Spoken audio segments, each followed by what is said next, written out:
Hi everyone! In today's video, I'm going to talk about what's a holding company and when should you consider having one. Whether you've been in business for a few months or years, you may have heard of holding companies. They're very common in business structures, but not everyone should have one. So today we're going to address what is it and who is it for. First of all, most of my clients, when starting in business, they will have a typical structure like this. So they are X. So we have one shareholder or several, and they have their operating company. And they can run like this for a couple of years before considering having a holding company. When they have a holding company, it looks more like this, where same entrepreneur now has a holding company which owns the operating company. And that is the beginning of the explanation as to what is a holding company.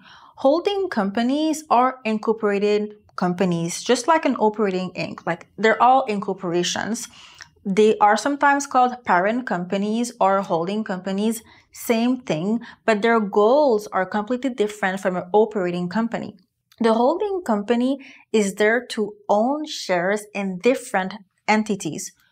Could be one, but also could be two or three. There's really no limit. So holding company is there to basically own the different entities and either looking like this or to be there as a partner in different partnerships.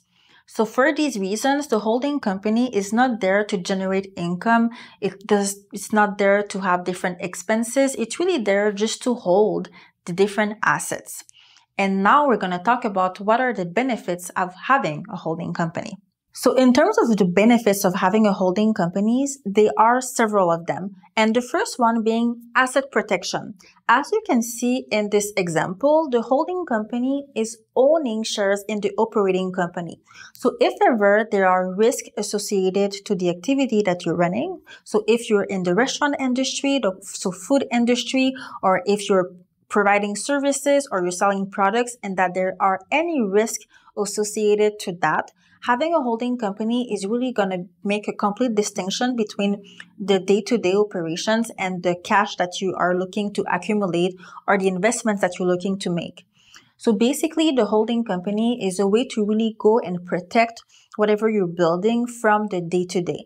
The operating company should be used basically for your day-to-day operations, for the cash flow that you need. But if you are starting to accumulate cash, if you're looking to make some investments, you would want to make these in the holding company directly, not in the operating company.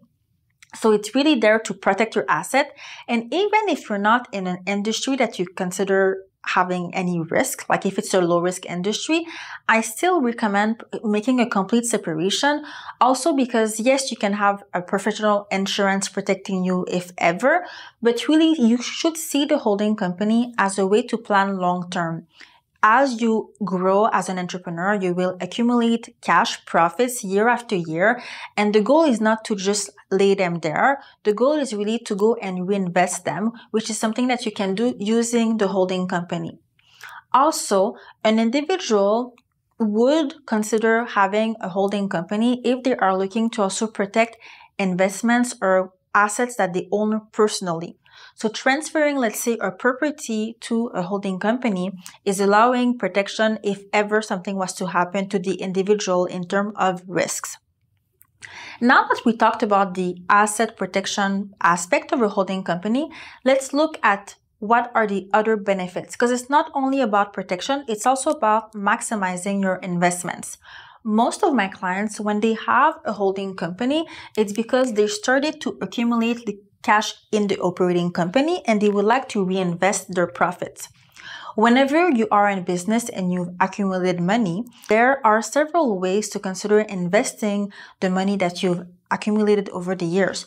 You could decide to invest as an individual, which means that we're more looking at this scenario, and it means the company will have to pay you more. Let's say you're looking to buy a rental property. It means that if your down payment for the rental property is in the operating company, your corporation will have to pay you either a bigger salary, pay yourself dividend, lend you money so that you can go and purchase that property. When going down that route, there's obviously an impact in terms of taxes that you will have to pay as an individual. Most of the time, when my clients reach out to me, they have reached that moment where the money that they need to invest is in the corporation. And if we were to pull it out of the company, the amount of taxes they would pay would make it not interesting to purchase this rental corporation, just because you're losing so much out of the taxes. Which is why we're looking at maximizing our investments using a holding company, because when you go ahead and transfer excess cash in the holding company, there are no additional taxes doing that. So you are transferring money from one bank account to the other. So you've paid once in the operating company, and now you're looking at maximizing those investments. And I say maximizing because now when I'm doing this, if I needed 200K to make my down payment, when I transfer it, it's still 200K. Whereas if I'm here looking to make my purchase, to be able to receive 200K, it will require me to pay myself way more than 200K, depending on my other sources of income as well. So using this type of structure allows me to do more and quicker with the same amount of money. So now we talked about maximizing your investments, which was also an advantage in terms of tax optimization. Because as I just mentioned, having to pay yourself, you will have to pay a lot of taxes on that amount, whereas doing it through this way, you will be saving on those taxes. So it's really two benefits that kind of are intertwined together. And now when you're looking at this, if we're following the idea of maximizing your investments, you could either consider buying your rental properties within the holding, or you could also make it more complex or sophisticated by creating another company, which could be Real Estate Co. Today, I won't necessarily be going into much details about that because that's getting a much of a heavier structure, but you can definitely consider having more than one entity and really want it to make a difference between your rental income and your stock investments, let's say. Especially if you're going to plan on having several partners with you, then you might consider having another corporation just for these types of investments. And lastly, the next point I wanted to talk about when it comes to why should you consider having a holding company is if you're doing business with several business partners. So now let's look at the same situation here, except I'm not the only one. Here I could have another person, which could be Y, and I could have also Z. If we have 3 shareholders in this company, think about it. When it comes to issuing dividends, not all 3 shareholders are in the same situation. Meaning, if it's time to issue dividends, for some partners, it could be a good timing, but for another one, it could be the worst timing because they have other sources of income. Meaning that when they will receive those dividends, the amount of taxes that they might pay might make them uninterested in receiving dividends at that moment. The problem is when you are several shareholders, if you all own the same types of shares, whenever we go ahead and issue dividends, we can't really discriminate and say this amount for this one, but not for this one at the moment. Technically, you would issue them, and if they're all A shares, then we're all receiving them. And the problem here is the tax impact might be different from one shareholder to another one, which is why when we are doing business with other partners, it's highly suggested to consider having a holding company for each partner. This way, whenever the company is issuing profits, all of them can decide whether they want to receive those amounts personally or if they will simply go ahead and save the money within their holding company.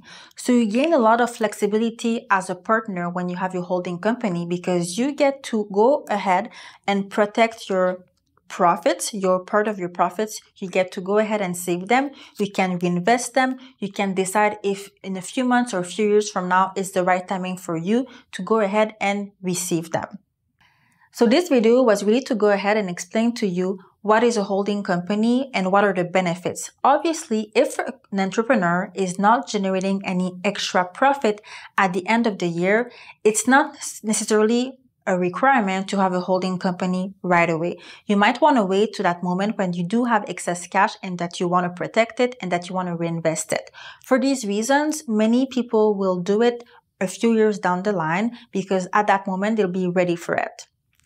So that's it for today. Hopefully this video helps you clarify a bit more what's a holding company and if you need one.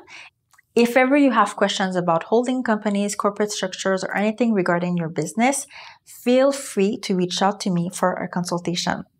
Thank you for watching, and I'll see you in the next video.